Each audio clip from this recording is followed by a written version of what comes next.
Welcome, Estelle. It's such a pleasure to have you on the show. I'm just so excited to have this conversation with you. Thank you so much for having me. I am very much looking forward to this conversation and Me just too. this raw, rich opportunity to connect. And Yes. yeah, I'm really looking forward to it. Thank Good. you. So am I. So am I. Okay, so let's get to know you a little bit. Is there anything you want the listeners to know before we get started here? Yeah, I guess for me, my healing journey kind of was ignited when I noticed that I was waking up on Monday mornings feeling incredibly anxious for the Uh, day ahead, and or started Sundays, those scary Sundays, right. Sunday Yes. afternoon. And that really kind of ignited this anxiety within me and this kind of feeling of I don't think what I'm doing with my life is Mm, correct for me. I don't think this is oh, what how I'm supposed to be living my life, because I'm not supposed to be feeling like this. And the right. job thing was kind of I guess the anchoring point, like the thing that I could attach to, but really it was also the way that I was treating myself, which was Oh, really kind of struggling with placing my emotions and really numbing them out with alcohol, socializing, being really wrapped up in my friendships in a way that's not healthy, right. um, and really seeking validation from career, from men, from money, from status, and it wasn't in a very obvious way. And this is the thing Right. that I Right. find so interesting. It was a very sneaky way, and through that kind of unraveling and through that, I guess that awareness is what led me to, I guess, go into this journey of deeper inner work and modalities and life coaching, which I'm sure we'll get onto later. But it was really that discomfort and that disconnect between, I don't think this is what I'm supposed to be doing. And that Right. feeling, which I feel like a lot of us numb out because it can feel quite painful when we get to that point. Right. Gosh, I Yeah. I like the way you're describing it. Is I don't think I'm supposed to be doing this. I mean, it's just there was something inside of you that was letting you know this is not working. This is not Yeah. working. We need to rethink that. Yeah. Oh, I like that. So you had discomfort. This is not comfortable for me. Okay, that is really it's a good point to remember. It's listening to your body, listening to your heart, listening to it will tell you. It will tell you. You have to kind of tune in. What? That's the thing. But so much of the time we don't want to listen because Yes. it can be scary what the body and the heart wants to tell us. And so I Yes. thought if I would just be busying myself with career, with dramatic relationships, with going out and being sucked into these things that were not actually aligned with my values, then maybe I would forget that little part of me that was saying this isn't correct for you. You know, Oh, yeah. oh, that's incredible. What three words would you use to describe yourself? I would say definitely passionate, enthusiastic. I would, yeah, I don't know if that comes through. I would say an Yes. old soul, definitely an old What was, soul. oh, old soul. That's good. Yeah, an Okay. old Oh, soul. And I would probably say a dreamer and a doer. those I are think that's what I good. would say to describe Well, myself. Yeah. and I like this because it does start to paint a picture without, having to go into a lot of words to describe yourself, but Mm, it kind of it starts outlining who you are. Have yes, you ever played Two Truths and a Lie, where you say three things about yourself, one of them isn't true, and I see if I I can. have. I Okay, have. wonderful. Then so tell me three things and I'll see if I can figure out. Okay. Three things. I didn't really prepare these ones. So, two truths and a lie. Okay. My grandma used to be a famous um, Russian opera singer. Oh, Um, that's one. Another one is one of my first books, not like childhood books, like one of my first books. I'd say when everyone was reading Harry Potter, I was reading Tony Robbins' Unleash the Giant Within. um, and another one, um, my podcast, Fierce Female Radio, hit number 6 in the Apple Podcast charts within a few months Wow. of being launched in the Australian category. Oh. Yeah, so those are my three. Oh, oh, I love that. Okay. For so it hit number 6 on Apple in the Mm. Australian category, which it's Yeah, in obvious Australia, it's self-improvement. right. Okay. Oh, that's I'm really hoping that one's true. Okay, but don't say anything. Don't say anything. Let me see. Okay, let me pick these apart. Okay, Grandma was a famous Russian opera singer. Okay, so that's interesting because maybe she's not Russian, maybe she is an opera singer, maybe she's not an opera singer, but she is Russian. There's so many different ways I can go with that. The Tony Robbins Unleash, and a lot of people really get a lot of value from his his motivational and I don't want to say a brand because he does have things of value. So maybe Of while other course. people was reading Harry Potter, maybe that is what interested you. And then hitting the podcast at number 6 in on Apple in Australia for self-improvement. You used a number, and that's always like, okay, maybe it was 5 or maybe it was 7. I mean, I don't know. I don't know, but I have to pick one. Okay. I'm going to go with that last one. My podcast was number 6 in Apple in Australia under self-improvement. Is that the lie? That was true. Oh, yay. I'm really glad. I'm really glad. I was hoping it was a number thing, like, It was another thing, yeah.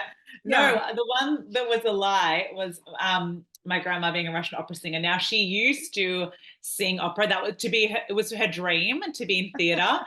She has an incredible voice, but she didn't quite go down that path. But yes. Oh my goodness. Okay.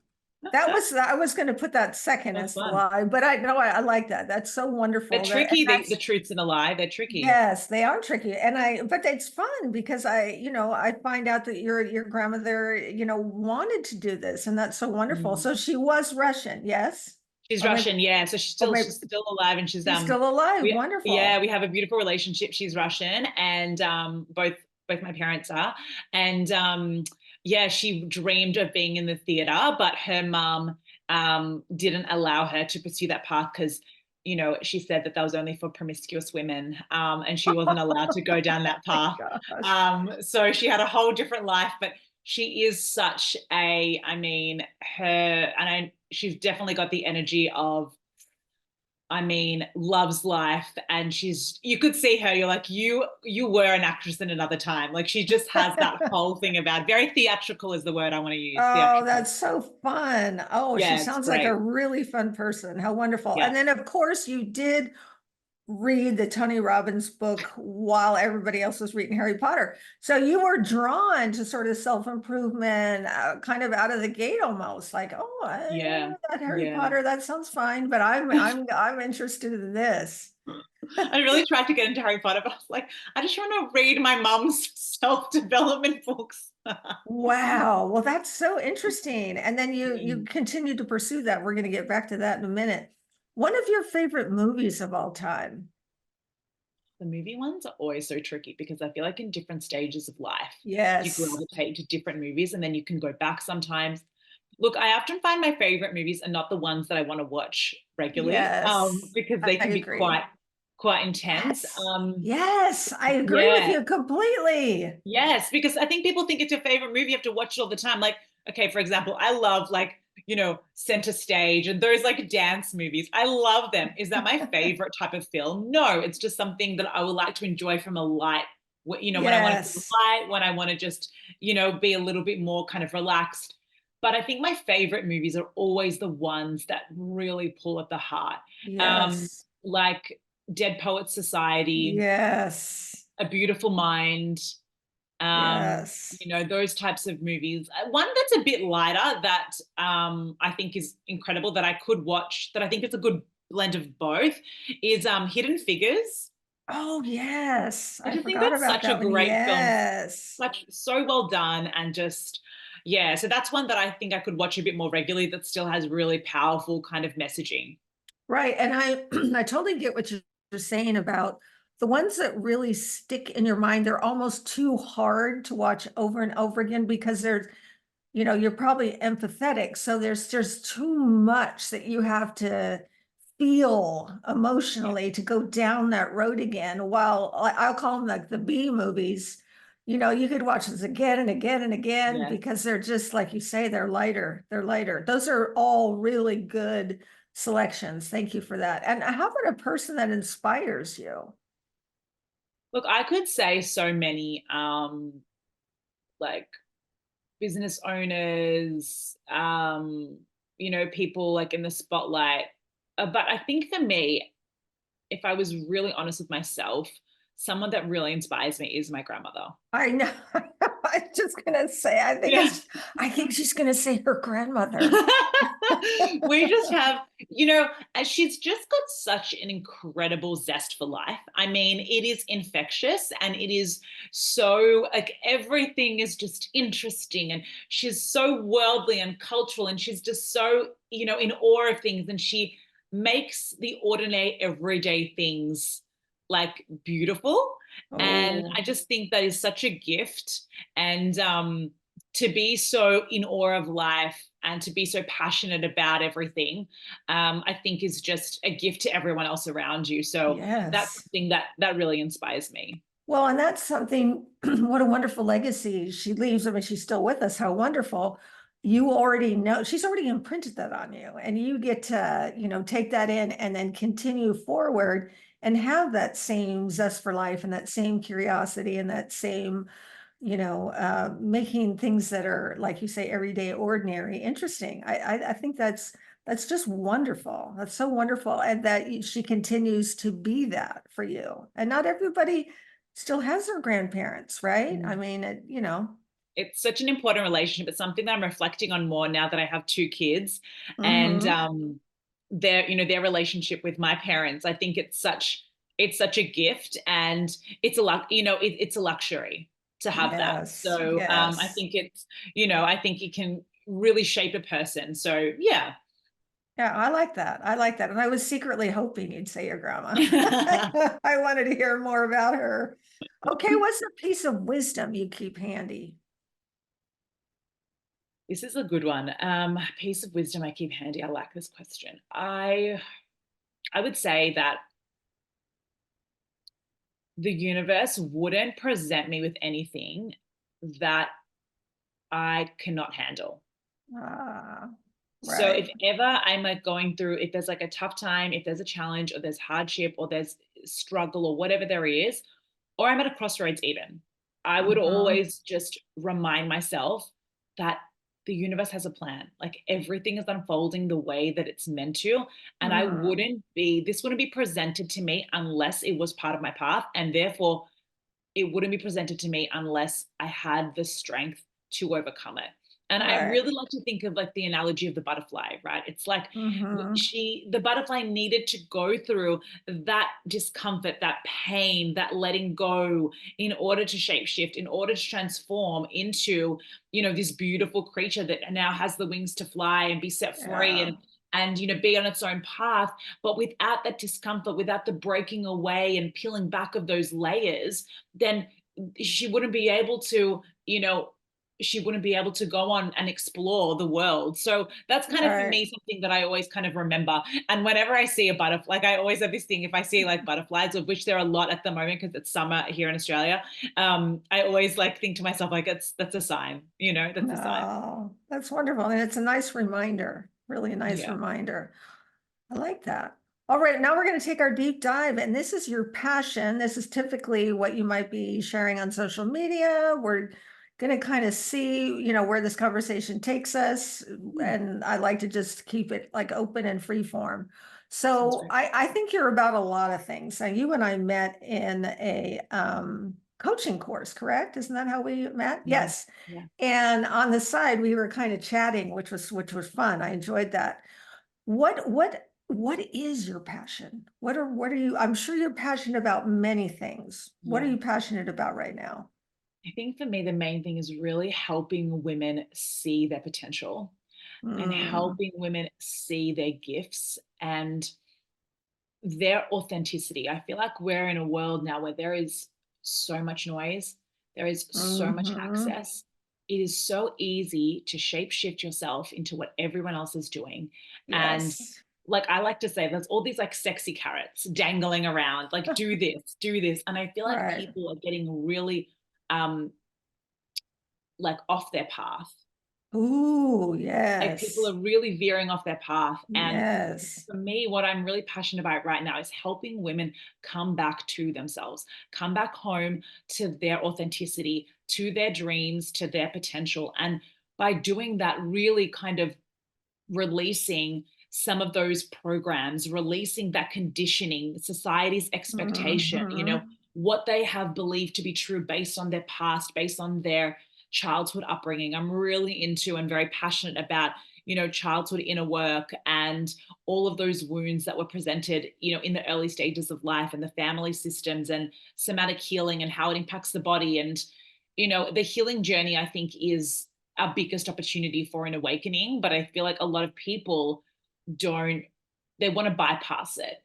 And I get Mm. it because I've been on that path as well. But I think when we try and bypass it and just think positively and try and reframe everything from a conscious level, we're only really shifting like the small 5%. We're not Right. getting to like the 95% at that subconscious level that is really driving so much of the way that we live our life. So Right. for me, it's about helping women come back to their truth and their authenticity through that process, helping them heal Right. so they can experience true freedom. Because for me, your inside world is a reflection of your outside world. But everyone is so Mhm. focused on just changing the outside world, they don't see that actually, if we did the inner work, it would be the biggest catalyst for so much transformation, whether it's in Right. your career or relationships. So when you work with women, then you are revisiting aspects of how their childhood informed who they are today. Yeah, absolutely. And so I like to do a blended approach. So it's very holistic, but we do need to look at the past in order to better understand where these kind of patterns have come from, right? It doesn't mean every session or every kind of like program is focused on that, but there's definitely an element where we look at where did those beliefs come from? And, people try and think, oh, like I'm going to solve this problem of anxiety or the fact that I've got a fear of rejection. Some people say, okay, I've got a fear of rejection. Okay, I just need to put myself out there. I just need to put myself out there. No, that's not the answer. There's a reason. Like we need to Mm. understand and uncover where did this fear of rejection come from? Because it's deep in your body. You're trying to solve every Mm. solution with your mind, but you feel it in your body, and that's stopping you from putting your hand up in a meeting. That's stopping you from going on a date, Mm. from saying yes to the project, from starting a new business. It's not just Right. like pushing ourselves. That's just not the answer. Of course, the action piece is a really important component, but to get down to the root is really where the power starts. Mhm. So that's just one of the ways, that I like to work, and really looking at things from a holistic perspective, knowing that your body is just as much part of this world of transformation as your mind, Right. Well, what a and your good spirit. point. And so, kind of going back to what you were saying earlier, kind of when you were younger and thinking that your validation was in all these other things, how did you make the shift or the pivot to kind of where you are now? And I'm sure it had its own process and its own journey, but what was kind of like that first thing that, if you can recall, that first thing that sort of caught your attention? Yeah, that's such a good question. So I think for me, like I felt like when I started to dive into it, the most important thing for me was to create some space from other people.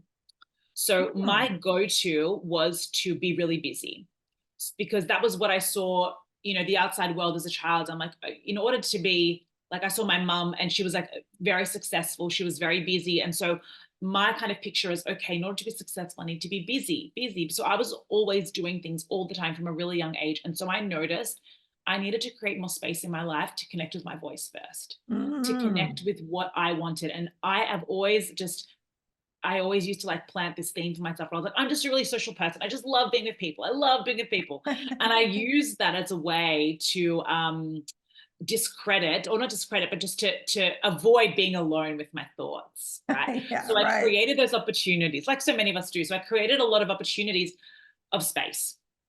So I started saying no to social occasions. I remember I was single at the time and I went on like no dating. I'm like, I'm not dating for the next like 3 months, I'm done with it for now. I'm just focusing on me. So I created like these boundaries in order to give myself the space to do this work. And it started with reconnecting with my childhood. What were the things that I loved to do as a kid? And this is, I guess, also part of the purpose question, Right, what were right. the things I loved to do as a child, and what brought me joy, and reconnecting, with that. And so there was that whole piece around like the purpose. But when it came to those wounds, I think for me, I started to do a lot of reading, and I started to, when I actually signed up for a life coaching course, and it was so interesting because didn't have I didn't do a lot of work on myself in the way that this course presented it. So I thought I did, but when I did this course, I was like, I want to do a life coaching course. Like, this is what I want to do. And I didn't That's really have right. any plan, but it was the biggest like catalyst for like transformation within me, because I did so much inner work, so much looking at my old beliefs, trying to understand the Oh, patterns, recreating new beliefs, looking at the way that I show up, like looking at the way that I engage with people, my routines, my habits. Like, it was really kind of like a full bodied approach, I would say. But at first, I wouldn't have got to that point unless I gave myself the permission to be by ah, myself. And that was a yes, big fear of mine. It was a big fear of mine to be alone. right. So that was the first thing. That was the first catalyst that helped me on that plane. And also, I think also um trying to, yeah, I think boundaries was really important as well. Putting Mm-hmm. putting boundaries in place with myself and other people. Yoga was also a big one for me. It was like, I feel like yoga is often a lot of people's gateway, but yoga and meditation was so transformational for me because it forced me to sit with myself. Yeah, all right. It forced me to sit with myself. And when I did that, I was like, wait a second, I have all these dreams, I have all these things that I want to do, but I've just been busying myself with everyone else's stuff. Right, And that was the huge kind of like realization for me. right. Wow. Well, I also think looking back at like how you were reading your mom's books when everybody else was reading other stuff, there Mm, was a little seed and a little interest at that, even back at that time to, it's kind of like it was calling you. This kind of area was calling you. And I think it is so interesting to turn around and look at the different things that lead us to where we end up. So how long have you been, I'm assuming, I mean, you've talked about coaching, I know you have a podcast. Um, which came first? You took the coaching, life coach yeah. for yourself. I mean, for So yourself, I correct? took the Or life coaching course when I realized that I was in this job that I didn't enjoy, and everyone else around me was kind of saying things like, oh, just no, just like be grateful. Like, you've got a great job. Like, make great money and you don't hate it, because that was also the interesting. I didn't hate my job. And this is where I think people oh can get, gosh. it's so interesting. If you don't hate it, it's so easy to stay around because it's just comfy, and it just, it merges well with your skills a little bit. And it's just, those are the ones that are the hardest to leave, I think. But for me, it was that realization, and no one around me was having those conversations around purpose. No one spoke about that at the time. It was not a Mm-hmm. thing. Mm-hmm. And so I felt really alone in that. So doing this life coaching course was like a bit of a community. But then also I'm Mm-hmm. like, I like the sound of this. No idea what it involves, but here we go. And I felt, and at like 26, I signed up, I was 27 or something. I signed up for this life coaching course. I'm like, I haven't lived much of a life. Are people going to laugh at me? Like, how can I do this? This was when life coaching, like coaching, especially in Australia, was not even a thing. Only really corporate coaching, like executive coaching. Mm-hmm. Um, so I did the course, and then it illuminated so much for me. And then I was like, I want to give this a go. And I started like doing things online. I started running like free trainings. I created my own like one-on-one coaching programs, because we did a lot of the training as part of the course. I started my own coaching programs, and then I started to do group coaching programs. I started to run like face-to-face workshops, and then in 2020, I launched my own podcast. Okay, Yeah, so the that the was kind of like the coaching sequence. The coaching came first. And when Yeah. so was this program to certify you on some level that you now have gotten this? Yeah. Okay, right, got it. Yeah. So you weren't necessarily enrolled as, I want to figure my life out, but that ended up being part of it, correct? Yeah, I think it was for me, like I started that healing journey before the course. Like I started doing my own things. Like I did yoga, I did meditation, I did lots of journaling, I was reading lots of books. I went back to my roots and spirituality, which I put to the side in my corporate world and I dismissed it. So I started like awakening all those parts of me that were like dead. And I started rebuilding on that. And then I realized, okay, no, I need some sort of structure and system.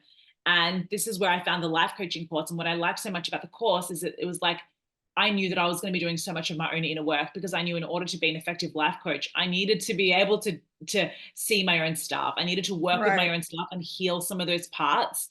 And so that's what was really powerful. And then even after that course, like I've done so many other programs and stuff to continue that, because I'm a big believer that like I'm not above anyone. Like I continue to do my own work and peel back those layers all the time. And that's what makes me, I think, a better coach. Like we all do. We can't just say one and done. It doesn't work like Right. that, you No, know? exactly. And it's, I like to say it's ing, you're growing, learning. I mean, it's constant, it's Absolutely. ongoing. And yeah, we don't want to stop. We don't want to just keep moving forward. So what do you think? Okay, so you're this passion to, look at yourself and start doing the work to heal some of the stuff that started in childhood. And by the way, we all have it. Doesn't matter how Mm. great your parents were. It Mm. just doesn't matter. Yes. We all have it. That led you on this path to not only, you know, heal and grow some of your own stuff, but then also to share this now with others. What has been, so I'm, that's now one of the purposes you have. You're a wife, you're a mother, you're a coach, you're wearing a lot of hats. What has been one of the most sort of transformative things that you've found working with other women?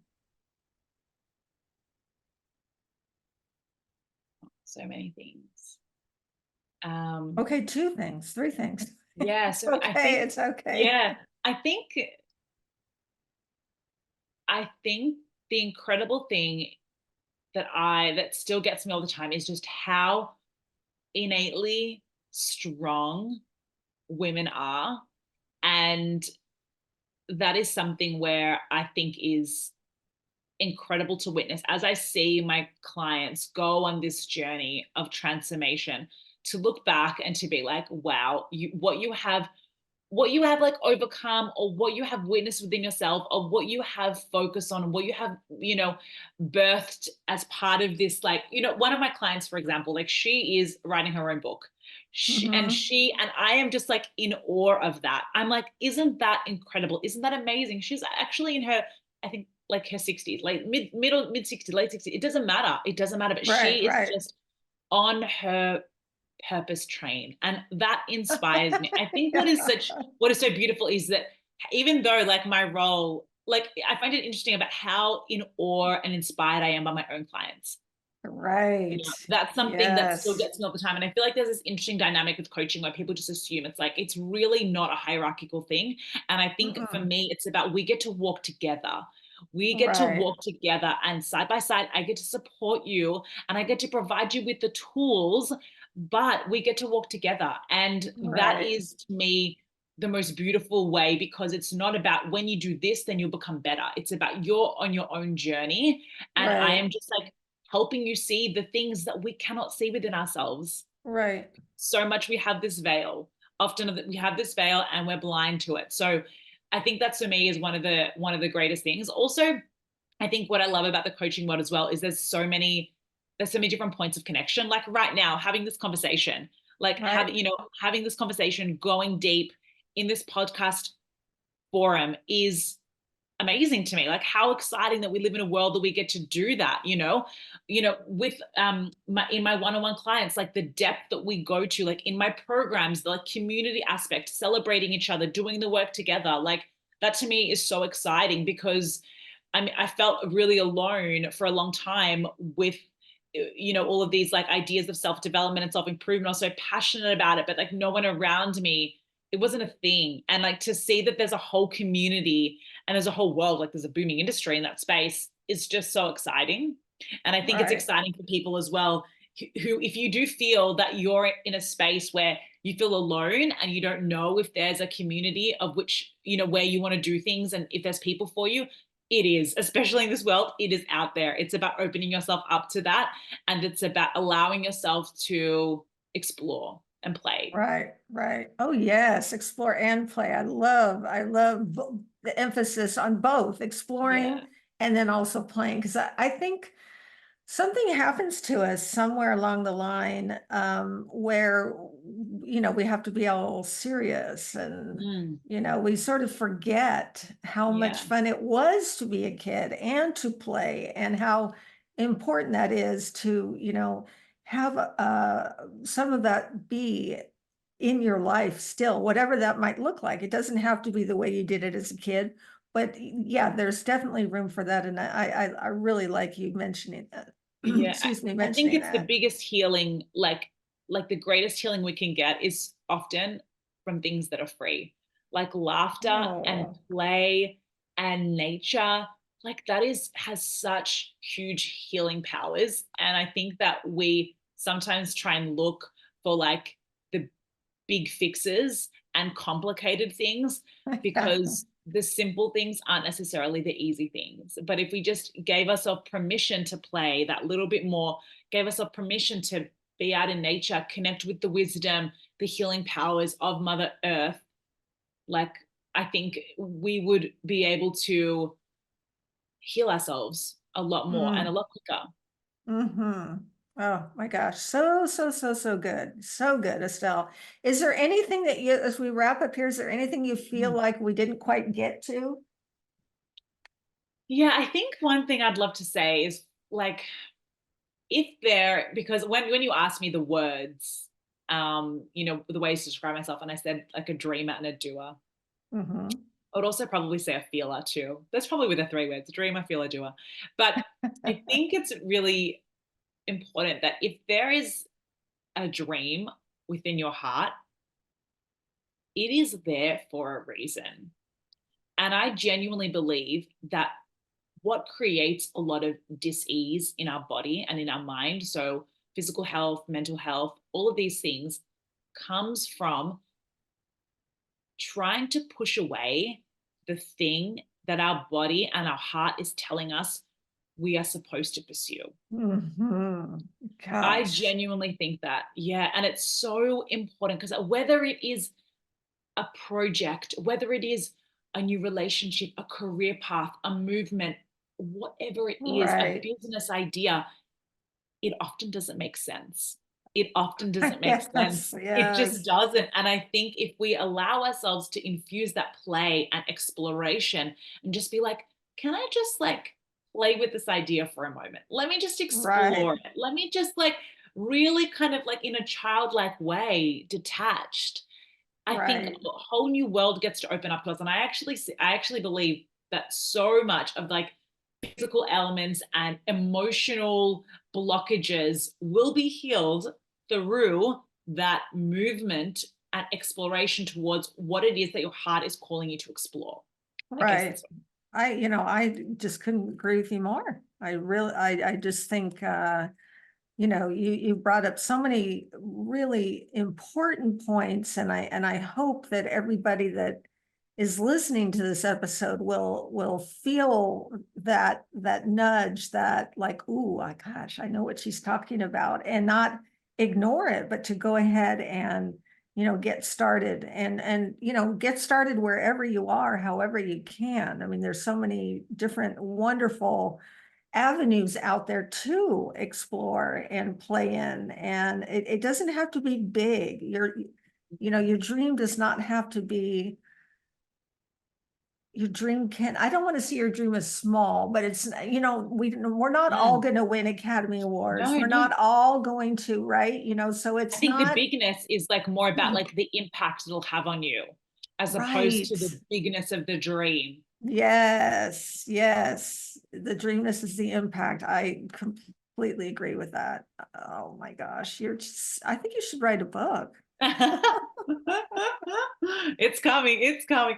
But I think that I think that is, and I love that you connected that so much, because I think that that's what often holds some of us back, where it's like, well, I don't have a big dream. Maybe my dream isn't big enough. And we see all these people on social media, we have access to so many Uh, things where we feel like what we want maybe is small in comparison. But I think just the exploration of what it is that you desire is mhm. the bigness, you know, is the transformation. Yes. So And yeah. you don't know what's going to happen when you start exploring and Mm, playing with some of the, you have no idea what might be in store. And so it's so worth the risk to kind of, step out of the comfort zone, so to speak, and start the exploration process and start the yeah. play process. I just think that's, oh my gosh, it's so good. Just so, so good. Well, this has been, I mean, like I told you in the beginning, I feel full, I feel content, I feel inspired, I feel very encouraged. And I think, everything that you've talked about here has so much value. And I want those same things. I want everybody to be who they are, to show up in their own life fully themselves and do the thing that only they can do. I need you to do the thing that only you can do. You Mm, know what I mean? yeah. We need Yeah. everybody to get out there and do the thing that only they can do. It would just all be just just a far better, fuller experience. That's how I feel. Absolutely. Yes. Absolutely. Well, thank you, Yes. Estelle. This has just Thank been absolutely delightful. It's been a pleasure thank- having you on. Thank you so much for inviting me onto your beautiful podcast, and also beautiful to see you face to face as well in the virtual world. Thank you. I appreciate that. I appreciate you. Thank you. Appreciate you too.